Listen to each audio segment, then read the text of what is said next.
Hey fam, welcome back to my YouTube channel. ಹೇಗಿದ್ದೀರಾ? ಎಲ್ಲರೂ ಚೆನ್ನಾಗಿದ್ದೀರಾ? ನಾನು ಸಹ ತುಂಬಾ ಚೆನ್ನಾಗಿದ್ದೀನಿ. ಸೊ ನಾನಿವತ್ತು ನಿಮಗೆ ಬೆಂಡಿ ಫ್ರೈ ಅಂತ ಹೇಳಿದರೆ ಬೆಂಡೆಕಾಯಿ ಫ್ರೈ ಹೇಗೆ ಮಾಡೋದು ಅಂತ ಹೇಳಿ ತೋರಿಸ್ತಾ ಇದ್ದೀನಿ. ತುಂಬ ಸಖತ್ತಾಗಿರುತ್ತೆ, ಊಟದ ಜೊತೆ ನಂಚ್ಕೊಳ್ಳೋಕ್ಕೆ ಸಖತ್ತಾಗಿರುತ್ತೆ. ಎಲ್ಲರೂ ಸಹ ಟ್ರೈ ಮಾಡ್ಬೋದು ಆ್ಯಂಡ್ ಈಸಿಯಾಗಿ ಸಹ ಮಾಡ್ಬೋದು. ಆ್ಯಂಡ್ ವಿಡಿಯೋನ ಸ್ಟಾರ್ಟ್ ಮಾಡ್ತೀನಿ. ಅದಕ್ಕಿಂತ ಮುಂಚೆ ನನ್ನ ಚಾನಲ್ಗೆ ಯಾರು ಸಬ್ಸ್ಕ್ರೈಬ್ ಮಾಡ್ಕೊಂಡಿಲ್ಲ, ಪ್ಲೀಸ್ ಸಬ್ಸ್ಕ್ರೈಬ್ ಮಾಡ್ಕೊಳ್ಳಿ. ಇಷ್ಟ ಆದರೆ ಲೈಕ್ ಮಾಡಿ, ಕಮೆಂಟ್ ಮಾಡಿ, ಜಾಸ್ತಿ ಜನಕ್ಕೆ ಶೇರ್ ಮಾಡಿ. So let's start the video. ಮೊದಲನೇದಾಗಿ ಬೆಂಡೆಕಾಯನ್ನು ಕ್ಲೀನಾಗಿ ಒಂದು ಬಟ್ಟೆಯಿಂದ ಒರೆಸ್ಕೊಂಡಿರಬೇಕು. ಆ ಒರೆಸ್ಕೊಂಡಿರುವಂತಹ ಬೆಂಡೆಕಾಯನ್ನು ಈ ಥರ ನಾನು ತೋರಿಸ್ತಿದ್ದೀನಲ್ವ, ಒಂದು ಬೆಂಡೆಕಾಯಲ್ಲಿ 2 ಪೀಸ್ ಮಾಡ್ಕೊಳ್ಬೇಕು. ಅದಾದಮೇಲೆ ಮಧ್ಯದಲ್ಲಿ ಸಿಗಿದ್ಕೊಳ್ಬೇಕು ಅಂತ ಹೇಳಿದರೆ ಒಂದು ಬೆಂಡೆಕಾಯಲ್ಲಿ 4 ಆಗೋ ಥರ. ಈ ಥರ ಮಾಡ್ಕೊಳ್ಳೋದ್ರಿಂದ ಮಸಾಲೆ ಏನಿರುತ್ತೆ ಅದು ಚೆನ್ನಾಗಿ ಹಿಡಿಯುತ್ತೆ. ಆ್ಯಂಡ್ ಆ ನೋಳೆ ಇರತ್ತಲ್ವ, ಸೊ ಅದೆಲ್ಲ ಕ್ಲೀನಾಗಿ ಆ ಮಸಾಲೆ ಜೊತೆ ಮಿಕ್ಸ್ ಆಗಿಬಿಟ್ಟು ಆಮೇಲೆ ನಾವು ತಿನ್ನಬೇಕಾದ್ರೆ ನಮಗೆಲ್ಲ ನೋಳೆ ಅನಿಸಲ್ಲ. ಸೊ ಈ ಥರ ಮಾಡಿಕೊಳ್ಬೇಕು.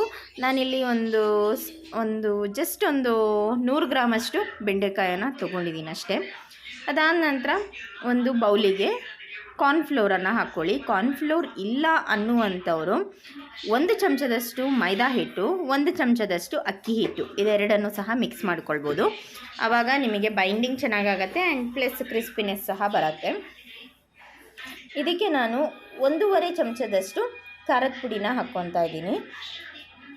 ಇಲ್ಲಿ ಅಚ್ಚ ಖಾರದ ಪುಡಿ ಮಾಡಿಟ್ಕೊಂಡಿದ್ದೀನಿ. ಸೊ 1.5 ಚಮಚದಷ್ಟು ಅಚ್ಚ ಖಾರದ ಪುಡಿನ ಹಾಕ್ಕೊತಾ ಇದ್ದೀನಿ.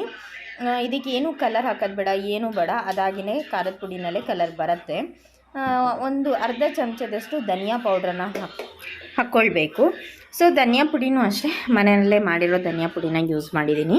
ಆ್ಯಂಡ್ ಅದಕ್ಕೆ ರುಚಿಗೆ ತಕ್ಕಷ್ಟು ಉಪ್ಪು, ಒಂದು ಕಾಲು ಚಮಚದಷ್ಟು ಉಪ್ಪನ್ನು ಹಾಕ್ಕೊಳ್ಬೇಕು. ಉಪ್ಪನ್ನು ಹಾಕ್ಕೊಂಡಾದ ನಂತರ ನೀವು ಬೇಕಿದ್ದರೆ ಇದಕ್ಕೆ ಅರಿಶಿಣ ಪುಡಿನ ಹಾಕ್ಕೊಳ್ಳಿ, ಇಲ್ಲ ಅಂತ ಹೇಳಿದರೆ ಬೇಡ. ನಾನಿಲ್ಲಿ ಅರಿಶಿಣ ಪುಡಿನ ಹಾಕಿಲ್ಲ. ಅದಕ್ಕೆ ನಾವೇನು ಕಟ್ ಮಾಡಿ ಇಟ್ಕೊಂಡಿದ್ವಲ್ವ ಬೆಂಡೆಕಾಯಿ, ಸೊ ಅದನ್ನು ಹಾಕ್ಬಿಟ್ಟು ಕ್ಲೀನಾಗಿ ಮಿಕ್ಸ್ ಮಾಡ್ಕೊಳ್ಬೇಕು. ಯಾವುದೇ ಕಾರಣಕ್ಕೂ ಇದಕ್ಕೆ ನೀರು ತಾಗಬಾರ್ದು. ನೀರಿಗೆ ಬೆಂಡೆಕಾಯನ್ನು ಮುಟ್ಟಿಸ್ಲೇಬಾರ್ದು. ಆ್ಯಂಡ್ ಪ್ಲಸ್ ನಾವೇನು ಮಸಾಲ ಪೌಡ್ರುಗಳನ್ನೆಲ್ಲ ರೆಡಿ ಮಾಡ್ಕೊಂಡಿದ್ದೀವಲ್ವ, ಸೊ ಅದಕ್ಕೂ ಅಷ್ಟೇ ನೀರು ಹಾಕಲೇಬಾರ್ದು. ಯಾಕಂತ ಹೇಳಿದ್ರೆ ನೀರೇನಾದರೂ ಹಾಕಿದ್ವಿ ಅಂತ ಹೇಳಿದ್ರೆ ಈ ಬೆಂಡೆಕಾಯಲ್ಲಿ ಒಂದು ರೀತಿಯ ಒಂದು ಲೋಳೆ ಆಗುತ್ತಲ್ವ, ಸೊ ಅದೆಲ್ಲ ನಮಗೆ ತಿನ್ಬೇಕಾದ್ರೆ ಸಿಕ್ಬಿಡತ್ತೆ.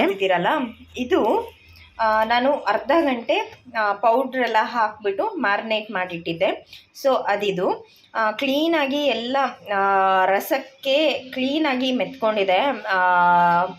ನಾನೇನು ಚಿಲ್ಲಿ ಪೌಡರ್ ಹಾಕಿದ್ದೆ, ಕಾರ್ನ್ಫ್ಲೋರ್ ಹಾಕಿದ್ದೆ, ಉಪ್ಪು ಹಾಕಿದ್ದೆ, ಅದೆಲ್ಲದೂ ಸಹ ಚೆನ್ನಾಗಿ ಹಿಡ್ಕೊಂಡಿದೆ. ಸೊ ಇವಾಗ ನಾವಿದನ್ನು ಫ್ರೈ ಮಾಡೋಣ. ಇನ್ನೂ ಜಾಸ್ತಿ ಹೊತ್ತಿಟ್ರೆ ಏನಾಗುತ್ತೆ ಅಂದರೆ ಇನ್ನೂ ಜಾಸ್ತಿ ಆ ನೋಳೆ ಆಗಿಬಿಡತ್ತೆ, ಆವಾಗ ಚೆನ್ನಾಗಾಗಲ್ಲ. ಸೊ ಈ ಟೈಮ್ನಲ್ಲಿ ಇದನ್ನ ಫ್ರೈ ಮಾಡಿಬಿಡೋಣ. ಫ್ರೈ ಮಾಡ್ಕೊಳ್ಳೋದಕ್ಕೆ ಎಣ್ಣೆನ ಬಿಸಿ ಆಗೋದಕ್ಕೆ ಇಟ್ಕೊಂಡೆ. ಬಿಸಿ ಆದ ನಂತರ ಎಣ್ಣೆ ಚೆನ್ನಾಗಿ ಕಾದಿರಬೇಕಾಯ್ತಾ. ಬಿಸಿ ಆದ ನಂತರ ಈ ಏನು ನಾವು ಬೆಂಡೆಕಾಯನ್ನು ಮ್ಯಾರಿನೇಟ್ ಮಾಡಿದ್ವಿ, ಸೊ ಅದನ್ನು ಇದಕ್ಕೆ ಹಾಕ್ಕೊಂಡು ಕ್ಲೀನಾಗಿ ಫ್ರೈ ಮಾಡ್ಕೊಳ್ಳೋಣ. ಎರಡೂ ಸೈಡು ಕ್ಲೀನಾಗಿ ಫ್ರೈ ಆಗಬೇಕು. ಯಾಕಂತ ಹೇಳಿದ್ರೆ ನಾವು ಕ್ಲೀನಾಗಿ ಫ್ರೈ ಏನಾದರೂ ಮಾಡಿಲ್ಲ ಅಂತ ಹೇಳಿದ್ರೆ ಅದು ತುಂಬಾ ಮೆತ್ತಗಾಗ್ಬಿಡತ್ತೆ. ನಿಮ್ಗೆ ಆಲ್ಮೋಸ್ಟ್ ಇದು ಮೆತ್ತಗೆ ಇರುತ್ತೆ, ಏನು ಜಾಸ್ತಿ ಕ್ರಿಸ್ಪಿನೆಸ್ ಎಲ್ಲ ಇರಲ್ಲ. ಮೇಲ್ಗಡೆ ಮಸಾಲ ಎಲ್ಲ ಏನಿರತ್ತಲ್ವ, ಸೊ ಅದು ಕ್ರಿಸ್ಪಿನೆಸ್ ಬಂದಿರುತ್ತೆ. ಬಟ್ ಬೆಂಡೆಕಾಯಿ ಸಾಫ್ಟಾಗಿಯೇ ಇರುತ್ತೆ. ಓವರ್ ನಾನು ಕ್ರಿಸ್ಪಿ ಮಾಡ್ಕೊತೀನಿ ಅಂತ ಹೇಳಿ ಹೋದರೆ ಫುಲ್ ಸೀದೋಗ್ಬಿಟ್ಟಿರತ್ತಷ್ಟೇ.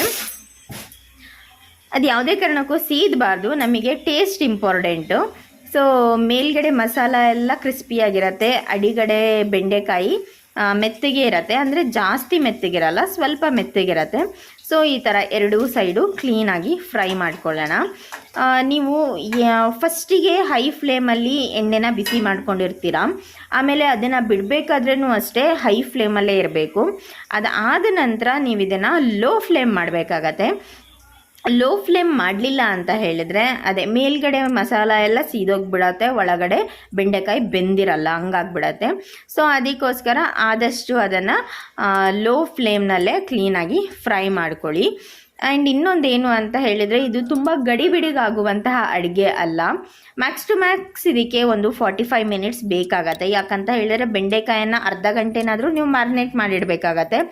ಆಮೇಲೆ ಒಂದು 15 ಮಿನಿಟ್ಸ್ ಆದರೂ ಅದು ಫ್ರೈ ಆಗೋದಕ್ಕೆ ಟೈಮ್ ಕೊಡಬೇಕಾಗತ್ತೆ ಲೋ ಫ್ಲೇಮಲ್ಲಿ. ಸೊ ಅದಕ್ಕೋಸ್ಕರ ಇದನ್ನು ಮಾಡ್ಕೊಳ್ಳೋದಕ್ಕೆ ಒಂದು 45 ಮಿನಿಟ್ಸ್ ಆದರೂ ಬೇಕಾಗತ್ತೆ. ಆ್ಯಂಡ್ ನೀವು ಇದನ್ನು ಯಾವುದಾದ್ರೂ ಇವಾಗ ಟೊಮ್ಯಾಟೊ ಸಾಂಬಾರು ಜೊತೆ, ಇಲ್ಲ ಅಂತ ಹೇಳಿದರೆ ತಿಳಿ ಸಾರು ಅಂತಾರಲ್ವ ಅದ್ರ ಜೊತೆ, ಬೇಳೆ ಸಾರು ಜೊತೆ, ಆಮೇಲೆ ಮಾಮೂಲಿ ಇವಾಗ ವೆಜಿಟೇಬಲ್ ಕರಿ ಇರುತ್ತೆ, ಸೈಡ್ ಡಿಶ್ ಏನೂ ಇಲ್ಲ ಅನ್ನುವಾಗ ಈ ಥರ ಮಾಡಿಕೊಂಡ್ರೆ ತುಂಬ ಚೆನ್ನಾಗಿ ಊಟ ಸೇರತ್ತೆ. ಆ್ಯಂಡ್ ತಿನ್ನೋದಕ್ಕೆ ಇದನ್ನು ಬರೀ ಬಾಯಲ್ಲೂ ಸಹ ತಿನ್ಬೋದು. ಯಾಕಂದರೆ ಇದು ಕುರ್ಕುರೆ ತಿಂದಂಗೆ ಆಗುತ್ತೆ, ಅಂದರೆ ಅಷ್ಟು ಕ್ರಿಸ್ಪಿನೆಸ್ ಬರಲ್ಲ, ಬಟ್ ಟೇಸ್ಟ್ ಅದೇ ಥರನೇ ಇರುತ್ತೆ, ಸಖತ್ತಾಗಿರುತ್ತೆ. ನೋಡಿ ಗೈಸ್, ಬೆಂಡಿ ಫ್ರೈ, ಇಷ್ಟು ಸಖತ್ತಾಗಿರುವಂತಹ ಬೆಂಡಿ ಫ್ರೈ ಊಟದ ಜೊತೆ ನಂಚ್ಕೊಂಡು ತಿಂತಾ ಇದ್ರೆ ಏನು ಸಖತ್ತಾಗಿರತ್ತಲ್ವ. ಸೊ ಇದು ನೀವು ಎಷ್ಟೇ ಕ್ರಿಸ್ಪಿಯಾಗಿ ಮಾಡೋಕ್ಕೆ ಹೋದರೂ ಸಹ ಒಂದು ಸ್ವಲ್ಪನಾದರೂ ಮೆತ್ತಗೆ ಬರುತ್ತೆ ಒಳಗಡೆ. ಯಾಕಂತ ಹೇಳಿದರೆ ಬೆಂಡೆಕಾಯಿ ತುಂಬ ನೋಳೆ ಇರುತ್ತಲ್ವ, ಸೊ ಅದರಿಂದಾಗಿ ಸ್ವಲ್ಪನಾದರೂ ನೋಳೆ ಬರುತ್ತೆ. ನೋ ಪ್ರಾಬ್ಲಮ್, ಬಟ್ ಟೇಸ್ಟ್ ಮಾತ್ರ ಸಖತ್ತಾಗಿರುತ್ತೆ. ಅಂದರೂ ಸಹ ಇದು ನೋಡಿ ಕ್ರಿಸ್ಪಿಯಾಗಿದೆ, ಒಂಥರ ಮೇಲ್ಗಡೆ ಮಸಾಲ ಎಲ್ಲ ತುಂಬಾ ರುಚಿಯಾಗಿರುತ್ತೆ. ನೀವು ಒಂದ್ಸಲ ಟ್ರೈ ಮಾಡಿಬಿಟ್ಟು ಹೇಗಿತ್ತು ಅಂತ ನನಗೆ ಕಮೆಂಟಲ್ಲಿ ತಿಳಿಸಿ. Thank you for watching. Lots of love. Bye.